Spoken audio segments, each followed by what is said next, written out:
Grandma's Sweet Secret. Part 1. The Discovery. I love weekends at home. The sweet smell of freshly baked cookies always fills our small house. That is because my grandmother Lucy used to own the most famous bakery in town. Now she only bakes for me. And I could not be happier. Emma, can you help me clean the attic today? Grandma calls from downstairs. Coming. I rush down from my room, almost tripping over my fluffy cat, Mochi. The attic is dusty, but it is full of treasures. While cleaning, I find an old leather-bound notebook. The cover reads, Lucy's Special Recipes, in beautiful handwriting. Grandma, what is this? I show her the notebook. Her eyes light up. Oh my, I thought I lost this years ago. This has all my special recipes, including the one that made our bakery famous. I flip through the pages carefully. The paper is yellow with age, but the writing is still clear. Then something catches my eye, a recipe titled Love's First Bloom Chocolate. Valentine's Day is coming, Grandma says with a knowing smile. Is there someone special you want to make chocolate for? My cheeks turn red. James Wilson, the cute boy who works at Sweet Corner Bakery, comes to mind. Every Saturday, I visit the bakery just to see him. He always greets me with the warmest smile. Maybe, I mumble. Part 2. The Challenge.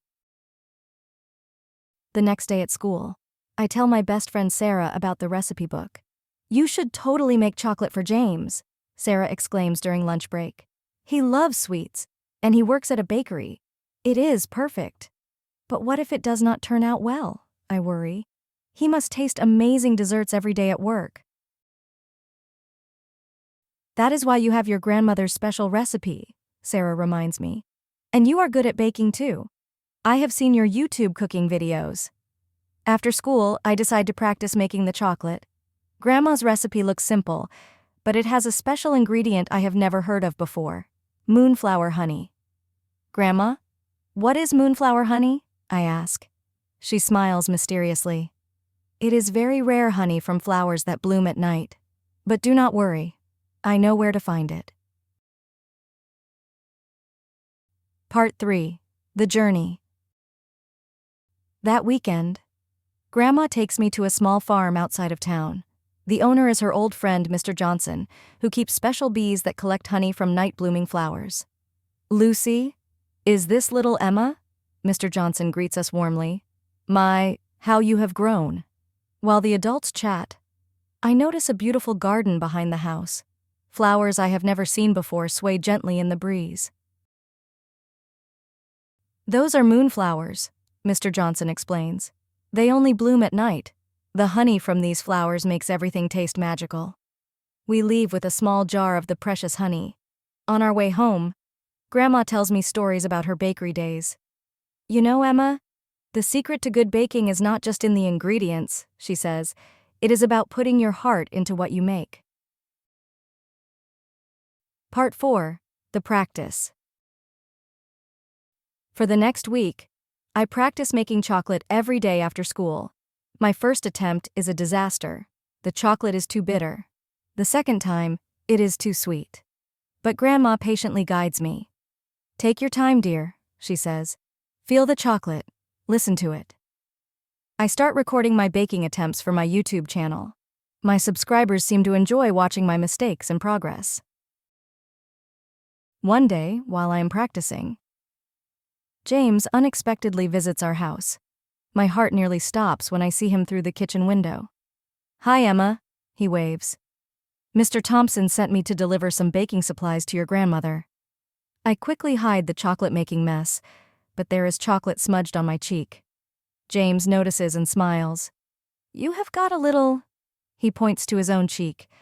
I am sure my face turns redder than a tomato. Part 5. The Setback. 3 days before Valentine's Day, something terrible happens. I accidentally spill water on Grandma's recipe notebook. The pages with the special chocolate recipe become blurry. Oh no, no, no, I panic, trying to dry the pages carefully. Grandma, I am so sorry. Instead of getting angry, Grandma hugs me. Emma, Dear, do not cry.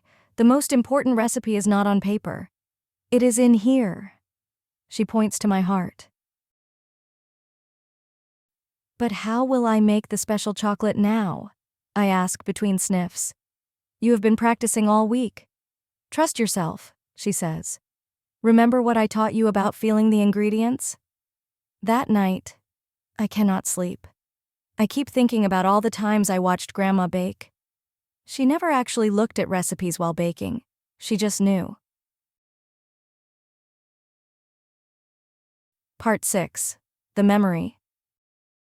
The next morning, I wake up early. I feel different. I go to the kitchen and start gathering the ingredients. This time, I do not look at any recipes. I remember Grandma's words. Let the ingredients speak to you. I mix the chocolate slowly, adding the special moonflower honey drop by drop. The kitchen fills with a wonderful smell. That smells exactly like my old recipe, Grandma says, appearing in the doorway. You have got it, Emma. I pour the chocolate into heart-shaped molds and wait. When they are ready, I try one piece. It tastes like magic, like warm hugs and sweet memories, like Grandma's kitchen on Sunday mornings. Part 7. Valentine's Day. Finally, Valentine's Day arrives. I carefully pack the chocolates in a small box tied with a red ribbon.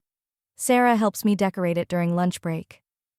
They look beautiful, Emma, she says. When are you going to give them to James? After school, when he starts his shift at Sweet Corner. I reply, my heart beating fast. The afternoon feels like forever. When the final bell rings, I walk to Sweet Corner, clutching the chocolate box. Through the window, I see James putting on his apron. Taking a deep breath, I push open the door. The little bell rings softly. Welcome to Sweet Corner. James looks up and smiles. Oh, hi, Emma. Hi, James, I manage to say. I made these for you. I hold out the box, my hands shaking slightly. James looks surprised, but happy. You made these yourself? He asks, carefully opening the box. Yes, it is my grandmother's special recipe, I explain. Well, partly. I had to figure the rest out by myself. James tries one piece. His eyes widen. Emma, this is amazing. It tastes magical somehow, different from any chocolate I have ever had. Part 8. The Sweet Ending.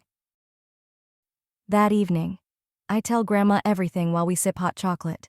He loved them, Grandma. And guess what? He asked if I could teach him how to make them someday.